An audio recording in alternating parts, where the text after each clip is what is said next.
geçtin mi? İlak bilak geçtin mi? Karadan yol yakam ahır yele yay düştün mü? Hemen bir yana çıkaralım.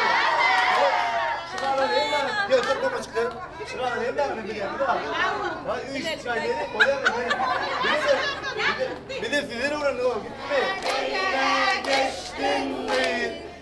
Karadan yol yakam ahır yele yay düştün mü?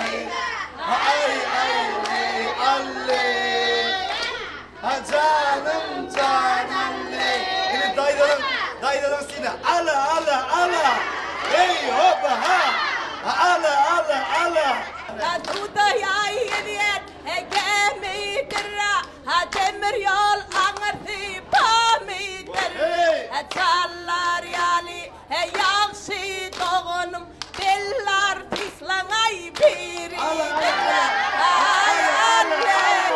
hey hoppa ha ağaçları yay abisi Ne elimden alsak alalım elimden alsak. Yo. Şimdi geldi kadar çekildi karnasını içinde. Ay bilmiyorum. Ay tendir biliyor musun? Uğraştılar biliyor musun? Evet kuşum. Şimdi yürüyek mi? Adamlar yürüyelim. Gelinim canı tutur diye da.